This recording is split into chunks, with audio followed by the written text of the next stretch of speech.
peine sur l'incertitude du salut et les doutes sur l'état de son âme.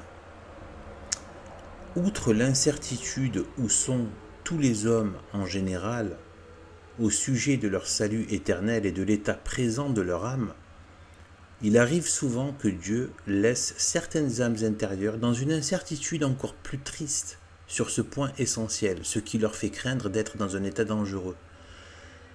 Mais ce Dieu de bonté, qui voit les dispositions de leur cœur, en juge bien autrement.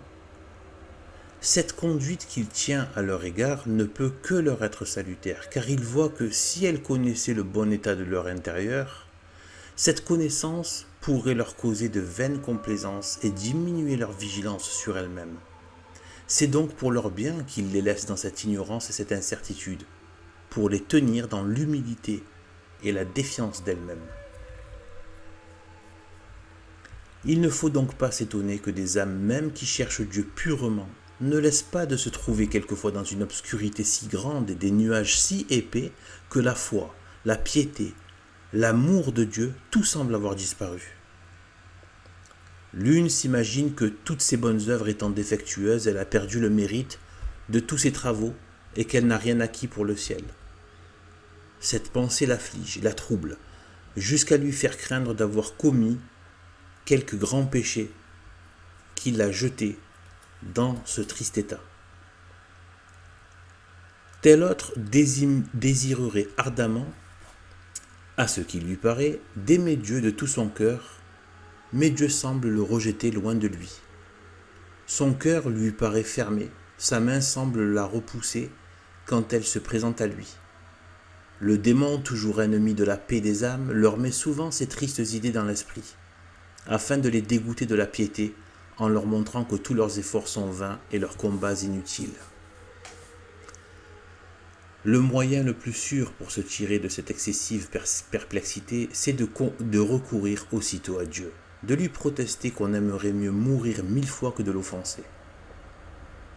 Ensuite, mépriser les artifices de ce serpent infernal, et ne point écouter ses suggestions dangereuses, car bien souvent, en faisant de violents efforts pour les repousser, on ne gagne rien que d'affaiblir sa tête et ruiner sa santé. On ne gagne pas davantage à aller partout inconsidérément chercher de nouveaux directeurs pour les consulter. Au lieu de s'éclaircir et se tranquilliser, on ne fait que se jeter dans de nouveaux doutes et de plus grands embarras. Il n'y a que Dieu qui, dans certaines peines, puisse donner la paix et calmer les flots agités.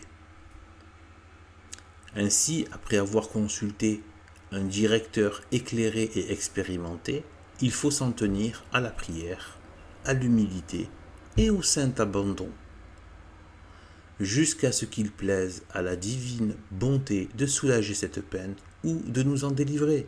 Qui peut savoir en quel temps et de quelle manière le Dieu de toute consolation daigne visiter ses visiteurs?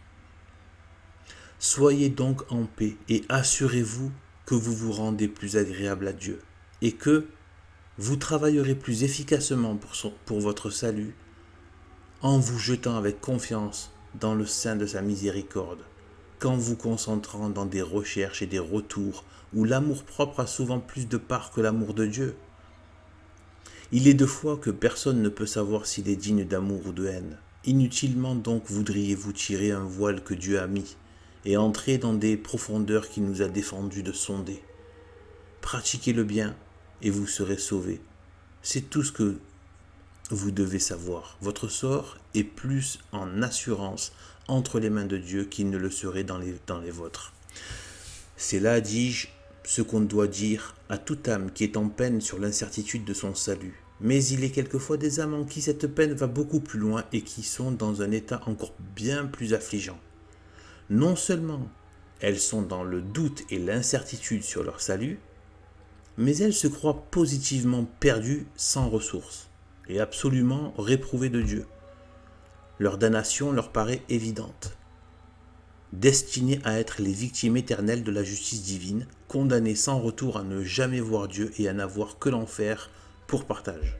L'horreur de cette pensée les a tellement pénétrées qu'au milieu de ces affreux nuages, Elles ne voient aucun rayon d'espérance, mais une espèce de désespoir qui les poursuit partout et leur montre sans cesse leur place assurée dans l'éternité malheureuse. Tel est le triste et déplorable état où Dieu permit que se trouva réduit pendant plusieurs jours saint François de Sales. C'est lui-même qui dépeint sa situation et qui en frémit encore en la racontant. Que devrait faire une âme qui se trouverait plongée dans les ténèbres de cette nuit sombre et comme désespérante?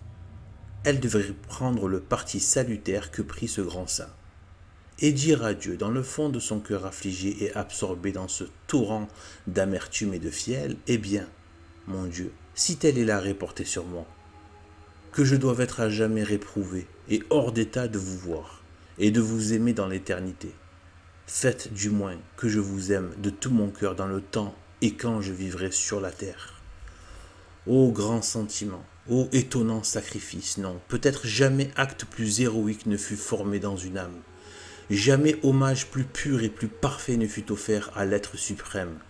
Aussi cet acte généreux toucha-t-il le cœur de Dieu en son âme, en faveur de ce saint, qui fut délivré de sa peine et son âme remise dans une paix et une tranquillité constante, sans jamais ressentir depuis les horreurs d'un pareil état. Dieu ne met pas des âmes communes à de si terribles épreuves. Mais si, par la permission divine, on s'y trouvait réduit, le même sentiment, fondé dans une âme ainsi affligée, attirerait infailliblement la grâce de la délivrance et le retour à la paix. Dieu ne se laisse point vaincre en libéralité. Il éprouve, mais il soutient. Mais il purifie, mais il sanctifie. Enfin, il vient au secours et fait goûter autant de consolation qu'on avait éprouvé d'amertume. La croix annonce toujours la grâce, et la persévérance dans l'esprit de la croix assure le salut. Dissipez vos craintes et ranimez votre constance.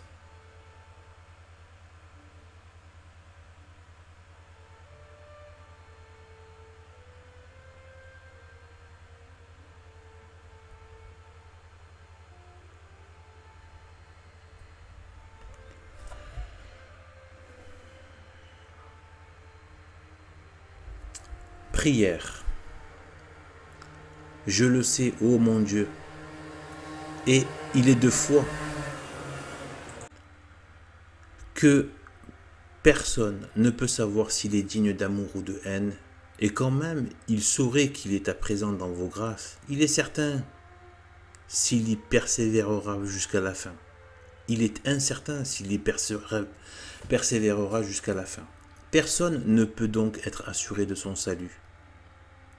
Je me soumets à cette incertitude, je m'y résigne de tout mon cœur. Après tout, j'aime mieux que mon sort soit entre vos mains que dans les miennes.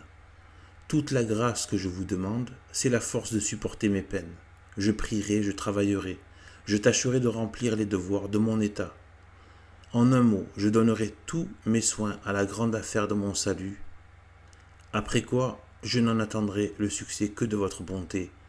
J'espère que vous ne me rejetterez pas du nombre de vos élus, mais que vous m'appellerez un jour avec eux pour vous bénir et vous louer à jamais dans la plénitude des saints. Ainsi soit-il.